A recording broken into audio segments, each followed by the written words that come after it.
Hey guys, I hope 2019 is off to a good start for you guys.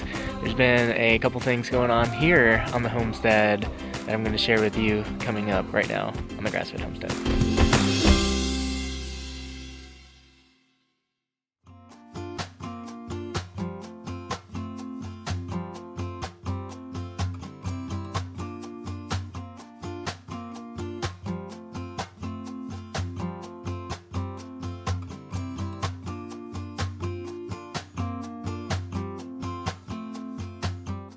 We're finally getting some snow here in the North Idaho Panhandle.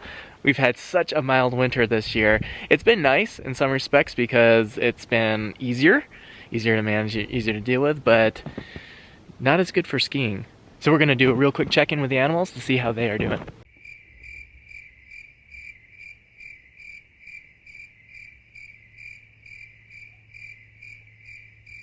Yeah, that's right, we still don't have the livestock, but we have Blue. Come here, buddy. Come here. I know you don't like that camera, but come on. Okay, he's not having it. I know. I'm having to spend some extra time out here with Blue each day because he's by himself. Willow is not in here. My problem with Willow jumping the fence and escaping has temporarily resolved itself, and not in the way that I hoped it would. Willow is not out here. Where is she? I'm glad you asked. Willow is in the house with me. Stop that. As you can kind of see over my shoulder here, Willow has a cast on her leg. She was injured.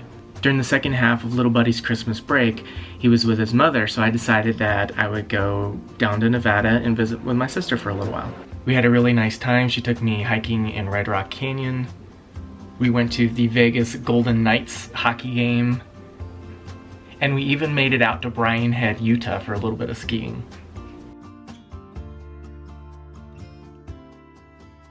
While I was gone, Grandma was here taking care of Willow and Blue.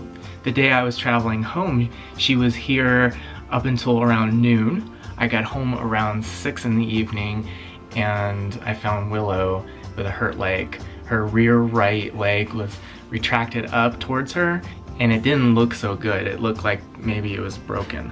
This was on a Sunday night, so the veterinarian's offices were all closed, so I had to call the emergency number and do a veterinarian call out. I loaded Willow up and brought her in where they did x-rays on her. The doctor was able to determine that all of the ligaments connecting Willow's hock bone together were completely severed. The bone should be connected right here, but as you can see, her bone was completely separated at the joint. The doctor said that it was actually worse than if she had broken her leg. If she had broken the bone could be set and then just heal on its own.